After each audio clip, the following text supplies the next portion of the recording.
Tá chegando aqui agora, todo mundo batendo palmas para ele ali.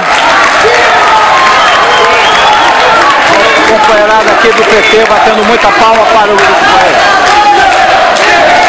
povo brasileiro.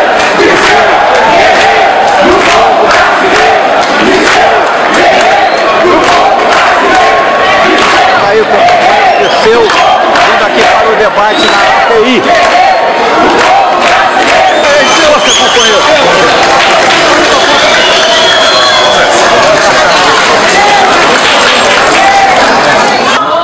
E eu não estou acostumada a audiências com tanta responsabilidade. Por isso eu vou ler. Eu venho como cidadã, como jornalista, que há mais de 40 anos milita na imprensa de meu país, e como vítima direta do Estado brasileiro em seu último período de exceção, quando me roubou 3 familiares, manifestar publicamente minha indignação e, sobretudo, minha decepção, meu constrangimento, meu desconforto, minha tristeza perante o espetáculo lamentável que o nosso Supremo Tribunal Federal ofereceu ao país e ao mundo durante o julgamento da ação penal 470, apelidada de mensalão, que eu pessoalmente chamo de mentirão. Mentirão, porque é mentirosa desde sua origem, já que ficou provada ser fantasiosa a acusação do delator Roberto Jefferson de que havia um pagamento mensal de 30 dinheiros, isto é, 30 mil reais, aos parlamentares para votarem os projetos do governo. Mentira confirmada por cálculos matemáticos que demonstraram que não havia correlação de datas entre os saques do dinheiro no caixa do Banco Rural com as votações em plenário das reformas da Previdência Tributária, que, aliás, tiveram votação maciça dos partidos da oposição. Mentirão, sim!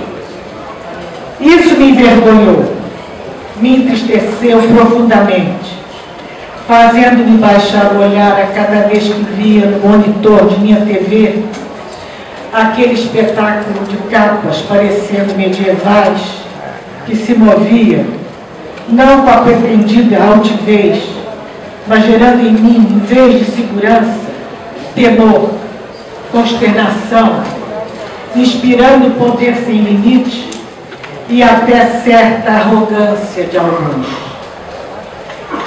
Eu, que já presenciara em tribunais de exceção meu irmão, mesmo morto, ser julgado como se vivo estivesse, fiquei mesmo apavorada e decepcionada com meu país, com este momento que eu sei democrático, mas que esperava fosse mais.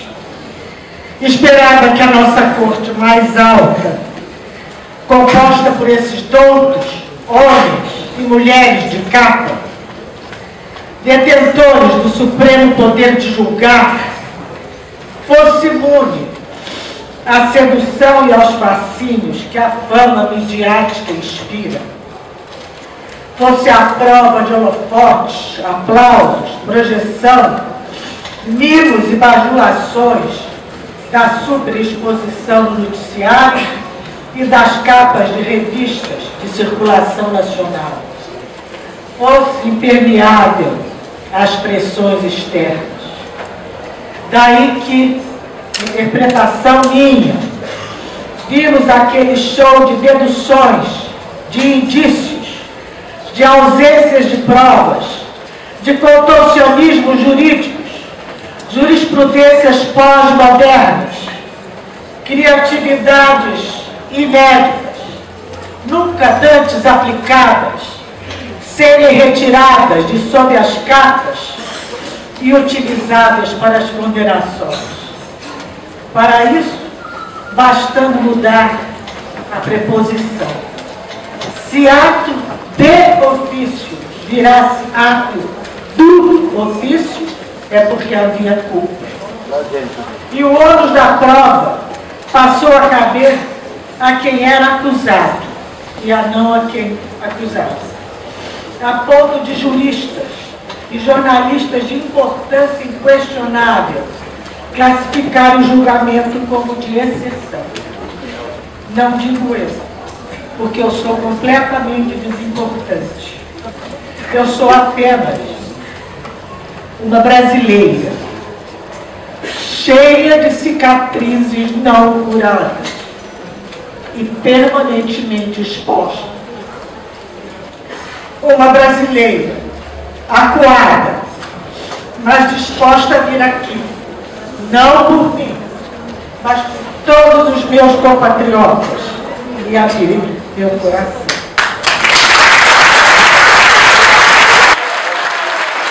A grande maioria dos que conheço não pensa como eu.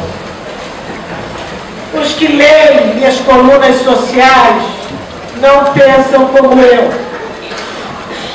Os que eu frequento as festas e que vão às minhas festas também não pensam. Mas eles estão bem protegidos. Importam-me os que eu não conheço e não me conhecem. O grande Brasil, o que está completamente fragilizado e exposto à manipulação de uma mídia voraz, impiedosa e que só vê seus próprios interesses, grandes e poderosos, e para isso não mede limites. Esta mídia que manipula, oprime, seduz, conduz, coopta, esta não me encanta. E é ela que manda.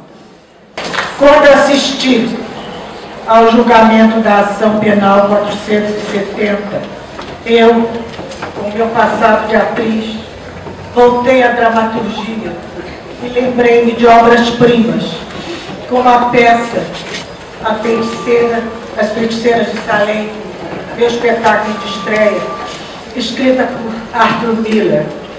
É uma alegoria ao macartismo da caça às bruxas, empreendida pela direita norte-americana contra o pensamento de esquerda.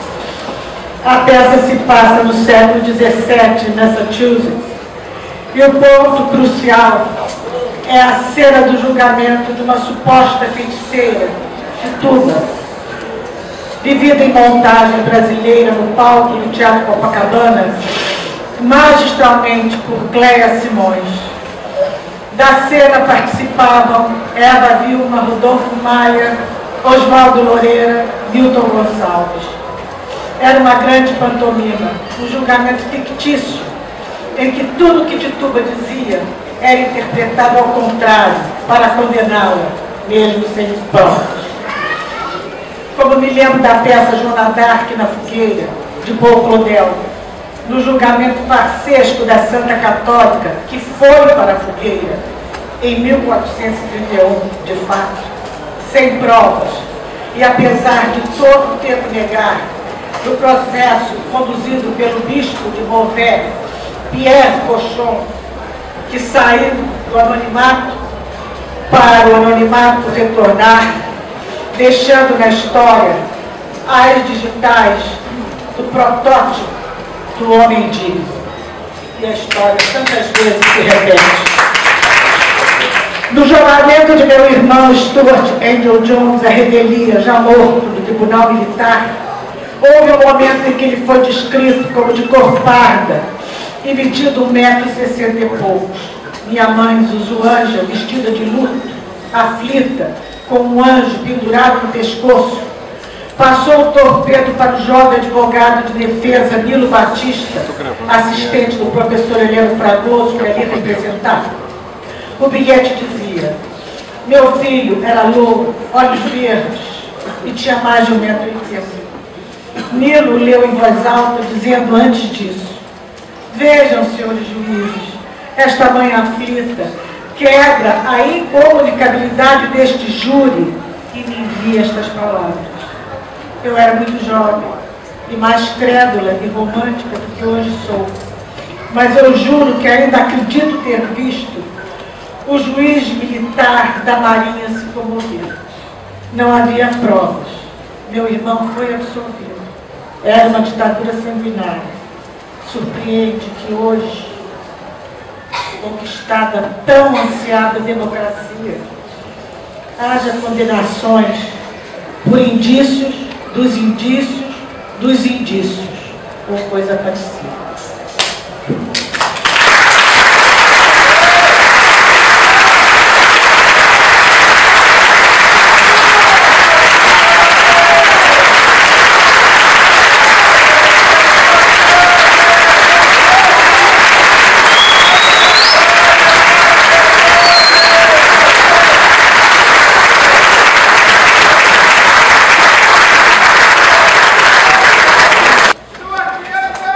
Presente.